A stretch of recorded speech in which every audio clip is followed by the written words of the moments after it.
We were able to identify Fire Island Jane Doe as Karen Vergata, who was 34 years old. For 27 years, Karen Vergata was known as Jane Doe number 7, or Fire Island Jane Doe. We talk with one of the scientists who helped identify her once and for all. Welcome to Sidebar here on Law and Crime. I'm Angenette Levy. No one knew Karen Vergata's name, only that part of her skull had been found on Gilgo Beach, her legs found on Fire Island years prior. But recently, officials in Suffolk County on Long Island sent DNA from the remains to Othram Labs in Texas. Othram works with law enforcement officials to identify remains and help solve cold cases. Othram used genetic genealogy to identify Karen Vergata.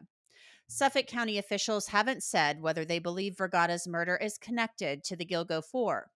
Rex Heuermann is a 55-year-old architect from Massapequa Park. He faces charges in the murders of 3 of the Gilgo Four. He's pleaded not guilty to the murders of Melissa Barthelemy, Amber Costello, and Megan Waterman. The DA says he is the prime suspect in the murders of Maureen Brainerd Barnes. Heuermann insists through his attorney that he didn't do this and that he's innocent. Joining me to discuss the technology used to identify Karen Vergata, the Fire Island Jane Doe, is Kristen Mittelman. She's the Chief Development Officer with Othram Labs. Othram helped identify the Fire Island Jane Doe and has worked on other cases across the country. We've featured them in other cases before as well. Kristen, thanks for coming on to Sidebar. We appreciate it. Thank you so much for having me on. I want to start at the beginning with this because this testing is different from your typical DNA testing. Of course, you have to have a DNA profile to do what you do, but you guys use a different type of profile to do the investigative genetic genealogy. It's called a SNP, if I am saying that right.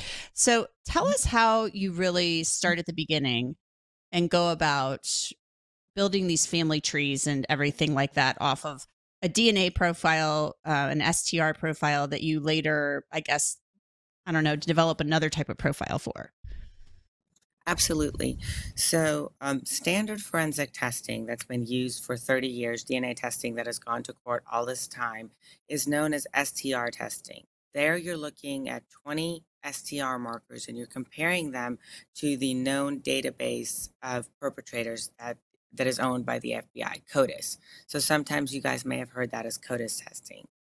If someone is in the known perpetrator database, then you have a direct hit. But your DNA would have to be in there, or maybe the DNA of your child, like a direct familiar relationship.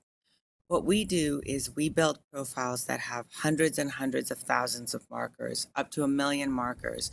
So these profiles have all of these SNP markers that you just discussed.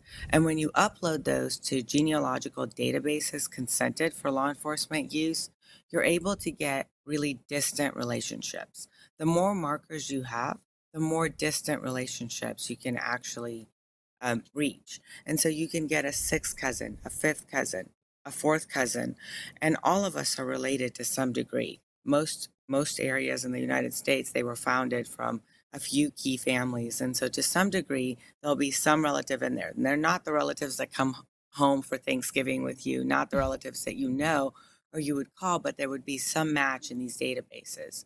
Then our genealogists go in, our genealogy team, just like you said, and they look at these matches and they figure out who the most recent common ancestor is on a tree. And then they build the tree back down until the puzzle piece that the person that we're trying to identify fits right into a family tree. At that point, we return that lead back to investigators and they contextualize it within their investigation.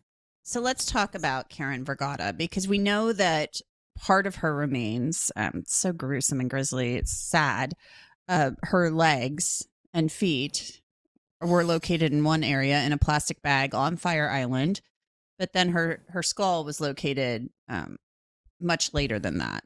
So you may have had a better DNA sample to work with from the remains from the legs, but maybe not the skull so much. So tell us where you began with that. Obviously, you took her DNA and did your work. Yes, we took the remains and we extracted DNA, and then we proceeded to do forensic grade genome sequencing. That's this technique where we do a feasibility analysis before we consume the DNA, because sometimes when you're dealing with perpetrator cases, you only have a finite amount of DNA in the tube. And if you consume it, all DNA testing, all DNA sequencing is a destructive process. You're actually consuming someone's last chance of getting justice. And so we do this feasibility analysis that allows us to, in advance, predict whether or not we can build one of these profiles with the properties of the DNA found in that sample. Because we've identified and returned leads on over 1,000 cases, and because we've done it all in house, this has become a truth set. Each case becomes a standard.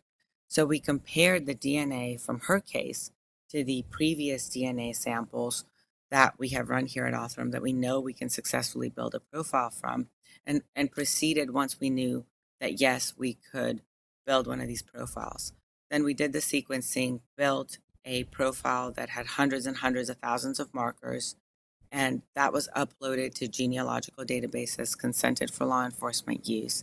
And in this case, we worked with the New York office from the FBI, and they actually did the genealogical research to put her back on a family tree. Okay, Once so they you identified her, go ahead. they actually called the family and asked if there's someone missing. That's what happens each time. And her father did say that she was missing. They were looking for her, and the last time he had spoken to her was Valentine's Day in 1996. So I assume then you requested, or the FBI requested, a standard, a sample from her father. That's right. And then there's a confirmation test that confirms our um, hypothesis that it was her. And so that's what happens each time, whether it's, and if a direct relationship isn't available, we can do a kin snip confirmation, which allows you to use a further out relative. But in this case, her father was still alive. In fact, he passed away a few months after finding out what happened to his daughter. Oh my goodness. So did he feel some sense of peace, or are you able to describe to us or for us how he felt, or his reaction upon learning once and for all where his daughter was located? Yeah, so what has been reported is that he had been looking for her continuously. It was his only child, and he had hired a private investigator to find her through the years. And maybe he was holding on because after he found out what had happened to her, he was able to pass away, at least knowing the truth. I've met hundreds of families over the last few years doing this job that are missing someone. And I have to say, their life stops at the moment when their loved one is gone, or at the moment where they don't know what happened to their loved one or who is responsible. I've met families that live in the same home for 47, 50 years, hoping someone will come back and knock on the door, or someone will know where their loved one is. Families that go back to their favorite place weekly, trying to see if maybe they would run into them. Families that go back to the crime scene, hoping they run into the perpetrator. They hire investigators. They get online every day looking for their loved one, and they can't move forward until they know the truth. As far as Karen goes, uh, did you do any work to see, at least on her legs, or had anybody else done any work on her legs to see if there was other DNA, maybe a swab to see if a perpetrator's DNA could have been on her body parts? I'm sure. Every time unidentified remains are found, and this is a case, I'm sure that there was work done to see what other DNA was found there as well. But until any of that is announced, until that becomes relevant to an investigation, um, and announced by law enforcement, again, these remains were found decades ago. Othram didn't exist until Yeah. 2018. Her remains were obviously preserved enough. The legs were preserved enough to extract the DNA profile.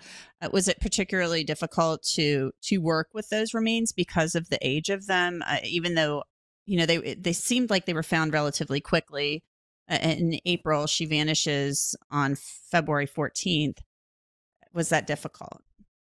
There was contamination that was involved in this case that made it difficult to sequence the correct DNA profile in order to be able to get her identity. But the age of the remains, like I said, we've worked cases that are over 100 years old, so that wasn't the biggest issue here. It was contamination from the surroundings that made this case a little bit more difficult to work with. But it's something that we've done time and time again here at Othram, and what used to be impossible is now is no longer the exception, it's the rule. It's something that's easy and it works as you go through this process relatively quickly because of those standards that have been built. And so that brings me hope that everyone that's out there nameless right now, every victim that's out there that has DNA, they should have their name back. I think within the next few years, we're going to live in a world where no one goes nameless for decades. No father, no parent is waiting to find out where their loved one is. No one's wondering if their loved one just ran away and doesn't want to be part of their life anymore, if something happened to them. That shouldn't happen anymore. This new type of sequencing, it is being used now in contemporary investigations right after standard DNA sequencing doesn't give you that identity. And with victims, it almost never does because they're not in the known perpetrator database. So you are not getting that answer. It can easily be flipped to forensic grade genome sequencing, and you can infer someone's identity and not have a cold case.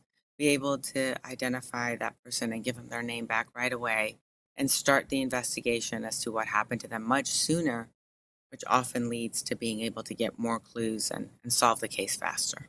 I just wanted to go back to Karen just briefly. You said that her father had disclosed that the last time he had spoken with her was on Valentine's Day.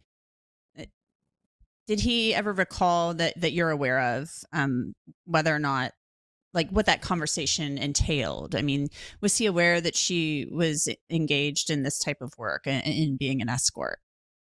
He did. In the interview that I read, he said that she had called him from jail and she was very distressed on that last phone call. And so he knew that she was in trouble and had been trying to piece what happened to her afterwards. And he said that she kept in touch. They had a close relationship and she contacted him frequently. So when she stopped contacting him, that was something that was unusual and he didn't feel was something that was because she didn't want to contact him.